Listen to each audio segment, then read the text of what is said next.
c'est-à-dire un film que je fais et dans lequel, en effet, il y a certains souvenirs de cette époque, beaucoup d'ailleurs. C'était une occasion pour moi d'utiliser pas mal de choses que j'ai vécues à cette époque. J'étais enfant, bien sûr, mais on se souvient très bien de cet âge, chacun de vous, certainement.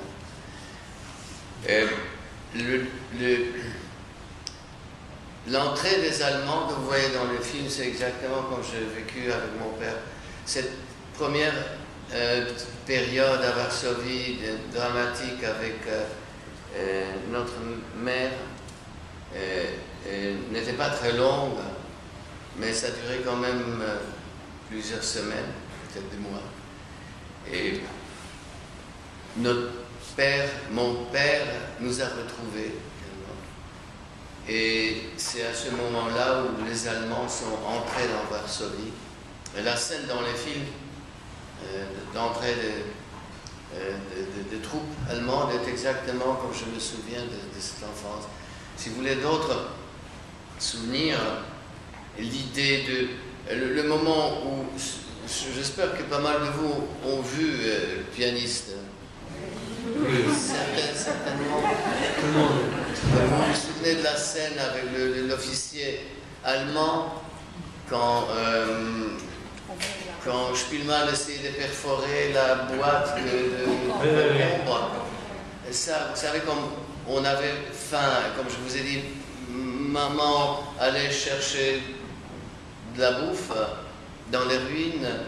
Une fois, elle a apporté du sucre, apparemment, il y avait une usine, je ne sais pas, il y avait du sucre qu'elle a ramassé par terre, elle l'a mis dans l'eau chaude et passé par un drap, je crois, pour se débarrasser du sable qu'il y avait dedans. Mais une fois, elle est revenue avec une grosse boîte de cornichons. On était ravis parce qu'il n'y avait pas d'eau non plus. Donc le goût de ces premiers cornichons était formidable, mais on mangeait rien pendant 2 ou 3 jours que les cornichons. On a bu l'eau de ces cornichons, c'est une grosse boîte. Donc au bout de 2 jours, c'était terrible. Mais je pensais à ça, donc pour cette scène où il performe, je me disais que ça serait la chose la plus possible de trouver dans des ruines abandonnées, parce que le reste des gens, bien sûr, apportaient avec eux. Ah, une psychanalyse? Non, mais je fais un film sur la psychanalyse, vous pouvez le voir sur l'internet. C'est un film que je fais pour Prada. Et ça s'appelle A Therapy. Donc jetez un coup d'œil ce soir. Je peux vous poser une autre question? Quelqu'un a vu ce film? Non. Il y en a quand même deux. Non, vous ne l'avez pas vu. Il dure 3 minutes, alors ça va pas vous prendre beaucoup de temps. A Therapy, hein, la thérapie. Mais si vous êtes Prada, Polanski, vous le retrouverez. Promettez-moi que vous allez le voir. Je parle toujours polonais, heureusement. Je pense que je ne le parle pas trop mal. Mais non, très rare occasion de s'entraîner. Mon intérêt pour cette technique commence à naître. Ça ne se passe pas, il n'y a pas un éblouissement, vous voyez. Moi, je pense que la plupart des choses dans notre vie, comme dans l'univers, se passent par l'évolution. Mais je me souviens des instants importants, c'est-à-dire pendant ces 2 semaines misérables à l'école, au début de la guerre. Entre autres, la seule chose dont je me souviens, c'est un épidiascope. Vous savez ce que c'est? C'est un projecteur simple dans lequel on met des illustrations derrière, il y a un verre sur lequel on peut mettre un livre et on projette ça sur l'écran. Et ça me fascinait. L'appareil me fascinait. J'emmerdais les autres parce que je mettais mes mains devant l'objectif, j'essayais de... Enfin, c'est vraiment le début, c'est ça. Plus tard, plus tard, je ne sais pas, c'était peut-être la deuxième année de l'occupation, on était déjà dans le ghetto, peut-être un peu plus tard. Au début, il y avait des murs autour du ghetto, mais comme les Allemands envoyaient les gens par des rafles au camp, ils diminuaient la surface du ghetto. Ils ne construisaient plus des murs, ils mettaient des barbelés. Et à travers ces barbelés, on voyait une place de marché, sur laquelle les Allemands, le soir, projetaient à l'air libre comment on appelle, chaque semaine c'était des... comment ça s'appelait? Les actualités. Les actualités. Et nous, derrière ces barbelés, on regardait ces tanks allemands, de temps en temps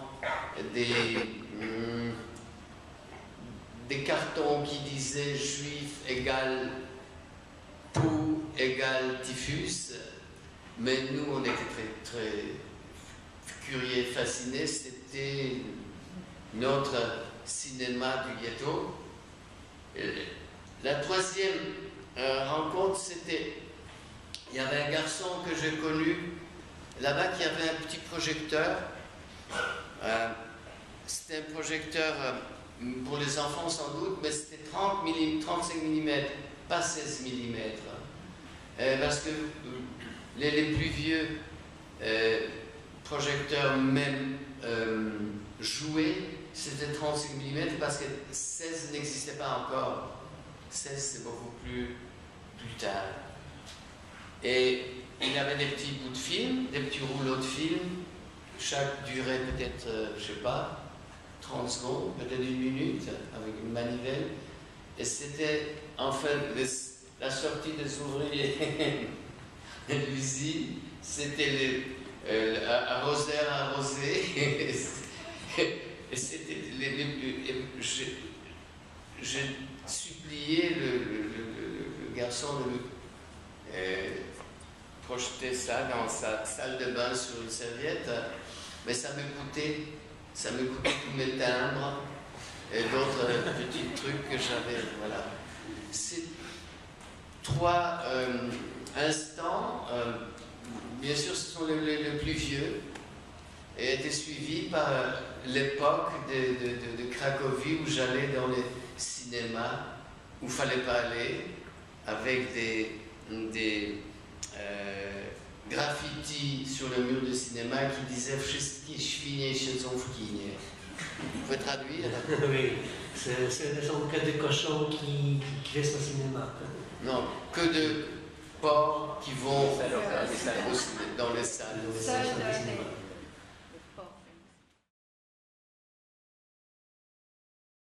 Mon envie, c'était bien sûr de faire l'école de cinéma, mais je n'ai jamais osé rêver que je serais admis dans cette école. Voyez. Et comme j'avais la chance de démarrer comme acteur, enfant, il faut peut-être que je revienne en arrière pour arriver là où votre question est placée. Après la guerre, j'ai fait un appareil de radio à Galen. Galen. Vous savez bien que la radio a été défendue pendant la guerre. Donc, il y avait même pas de question, c'était l'exécution sur place. Donc, là, j'étais assez fasciné par tous les trucs techniques, par tout ce que je pouvais faire avec mes mains. J'essayais de faire l'épidiascope pendant toute la guerre avec des différentes boîtes et différentes lentilles que je pouvais trouver sur des pots d'ordures. Et après la guerre, j'ai trouvé cette galène, donc j'ai fait un petit appareil. Et un jour, ils invitaient les enfants à visiter le lieu de la radiostation, la station de la radio. Et bien sûr, j'ai couru. Et comme ils m'ont demandé mon opinion, ma critique, j'étais très critique de deux enfants d'ailleurs, que je trouvais très peu naturels. Ils m'ont demandé si je peux faire mieux. J'ai dit bien sûr, plus arrogant encore que maintenant. À cet âge, c'est normal. Et comme j'étais Boy Scout et j'ai développé certains monologues pendant nos camps, je me suis lancé dans un de ces monologues et ils m'ont engagé. Voilà, c'est mes débuts. Et c'est comme ça que ça a commencé. J'ai voulu, après le bac, j'ai fait le bac dans une école de beaux-arts. Et j'ai voulu, bien sûr, aller dans l'école d'acteurs, car j'ai jamais osé penser que je pourrais être admis dans l'école de cinéma, qui était extrêmement exclusive. Et on ne m'a pas accepté dans aucune école d'acteurs, malgré le fait que j'avais beaucoup de succès jouant dans la pièce de Kataïev, Konstantin Kataïev, qui s'appelait Le Fils du Régiment. C'est le même thème que le film, que l'Enfant d'Ivan. Vous savez, je pense d'ailleurs que c'est probablement l'adaptation. Je n'ai jamais vérifié ça. Un gosse qui devient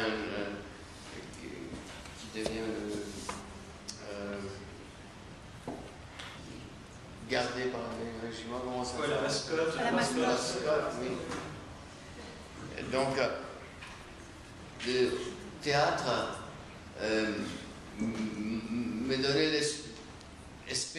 m'a fait espérer que je serais facilement admis dans une école d'acteurs, mais je n'étais pas admis dans aucune école. Et grâce à Dieu, parce que je serais probablement aujourd'hui l'acteur dans un des petits théâtres à rive gauche. Et j'étais désespéré et j'ai demandé à un des professeurs que j'ai connu de l'école de cinéma qu'il me conseille comment faire, qu'est-ce que je dois faire. Et il m'a dit, pourquoi tu n'essayes pas l'école de cinéma? C'est ça que tu veux vraiment faire. J'ai dit, mais j'ai aucune chance. Il m'a dit, tu as encore moins de chance si tu n'essayes pas. J'ai essayé. Et je suis là aujourd'hui.